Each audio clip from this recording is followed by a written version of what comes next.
Dengan jujur hormat, saya akan memulai speech saya dalam hitungan 3, 2, 1. Perkenankan kami dari sisi oposisi untuk menyanggah mekanisme dan juga argumentasi dari sisi pemerintah pada awal perdebatan kami. Yang pertama, tim pemerintah mengatakan bahwa dalam mekanisme mereka akan memberikan bacaan dan juga referensi bagi para orang tua yang ingin memiliki anak, dan terdapat juga pelatihan untuk tes uji kelayakan tersebut. Dalam hal ini, hal tersebut malah memberatkan bagi para orang tua dan sebagainya, karena di dalam hal waktu, para orang tua memiliki waktu yang sangat terbatas karena kerjaan mereka dan juga mereka yang harus memikirkan banyak hal. Mereka tidak akan sempat di dalam mengikuti langkah-langkah dari tim pemerintah, sedangkan mereka tanpa mengikuti hal-hal tersebut sudah siap di dalam memiliki anak. Dan yang kedua, di dalam argumen tim pemerintah menyebutkan bahwa anak akan menjadi temperamental ketika dewasa hari dikarenakan ketidaktahuan orang tua terhadap sebuah informasi cara mendidik anak dengan benar, sehingga ada kesalahan di dalam cara mendidik. Tetapi perilaku anak tidak selamanya adalah faktor dari ketidaktahuan orang tua dalam cara mendidik anak, tetapi juga di dalam hal ekonomi keluarga sangatlah berpengaruh di dalam cara mendidik anak, dan juga faktor lingkungan juga menyebabkan anak menjadi mengalami perubahan sikap serta faktor-faktor lainnya yang saya tidak bisa disebutkan satu persatu. Jadi ketidaktahuan orang tua bukanlah faktor utama anak memiliki sikap yang buruk atau mengalami perubahan sikap. Di dalam status quo di mana orang tua yang ingin memiliki anak tidak diwajibkan untuk mengikuti tes kelayakan, di dalam kasus ini orang tua masih bisa mendidik anak dengan cara-cara yang sesuai dan anak-anak mereka memiliki tumbuh kembang yang baik pula. Di sisi lain, banyak orang yang memiliki anak tetapi belum siap untuk membesarkannya. Tetapi dalam hal ini, dalam sisi kami bukan menjadi alasan bagi pemerintah atau yang berwenang untuk mengadakan tes kelayakan sebagai syarat memiliki anak. Masuk kepada ranah argumen saya. Saya akan membawakan dua buah argumen. Argumen saya yang pertama adalah tes kelayakan sebagai syarat memiliki anak tidak dapat dijustifikasi. Dalam hal ini, saya akan memberikan dua buah alasan mengapa uji tes kelayakan tidak bisa dikatakan sebagai syarat memiliki anak. Karena yang pertama adalah uji tes kelayakan tidak akan merubah perilaku anak saat dewasa nanti. Karena uji tes kelayakan anak yang hanya berupa ujian yang hanya dilakukan di satu masa, yang mana hal tersebut mungkin hanya akan menjadi hal yang lewat begitu saja ketika nantinya orang tua ada di dalam proses membesarkan anak secara langsung. Sedangkan perilaku anak tidak dapat hanya dibentuk melalui orang tua saja. Ada juga faktor-faktor lain yang nantinya akan merubah jiwa dan perilaku dari anak tersebut. Ketika seorang anak tumbuh besar, tidak mungkin orang tua akan selalu ada di sampingnya. Hal tersebut malah akan membuat anak merasa terkekang. Dan ketika itulah uji tes kelayakan tersebut tidak berarti di sisi kami bagi perubahan perilaku anak. Karena anak yang akan dewasa akan membaur dengan lingkungannya dan akan berubah sesuai dengan lingkungan yang ia datangi.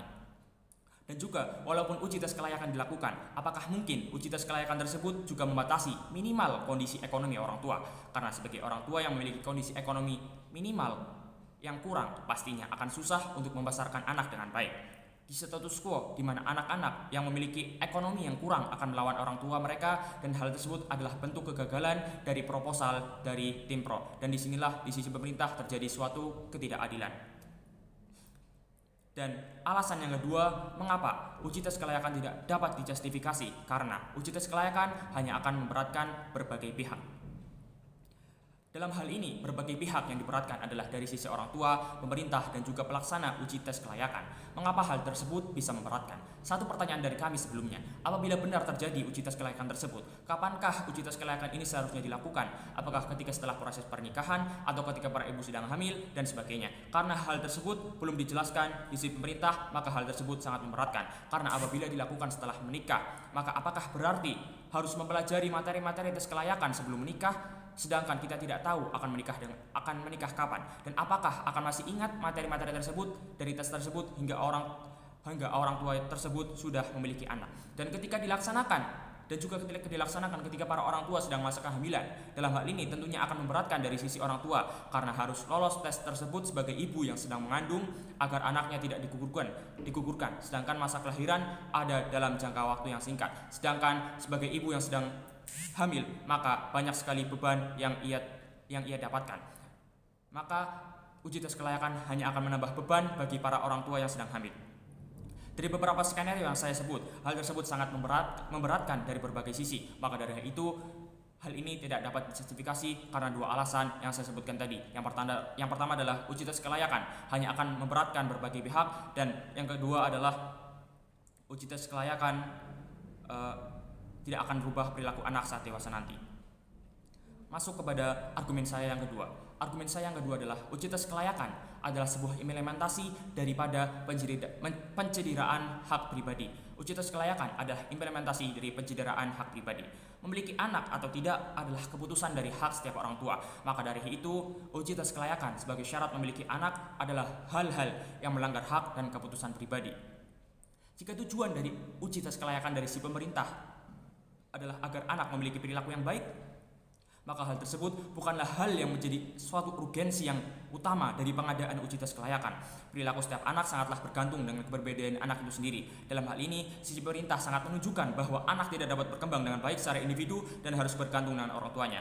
Perilaku anak bisa diperbaiki dengan pendidikan yang layak, bukan hanya pendidikan akademis, tapi juga pendidikan moral.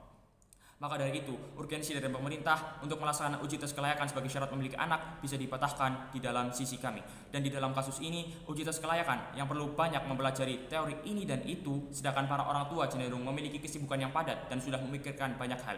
Maka dalam kasus ini, bagi orang tua yang ingin memiliki anak akan terbatasi haknya dengan uji tes kelayakan tersebut. Sedangkan memiliki anak dan membesarkannya adalah sebuah naluri manusia yang sudah memiliki pasangan. Mereka yang paham akan hal tersebut akan dengan sendirinya memahami bahwa anaknya adalah aset penting baginya dan tidak akan sembarangan dengan pola asuh anaknya dan tidak sembarangan dalam membesarkan anaknya.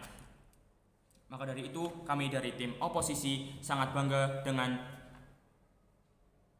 melawan mosi pada perdebatan kali ini, yaitu dewan ini akan mewajibkan untuk mengikuti tes kelayakan sebagai syarat memiliki anak. Terima kasih.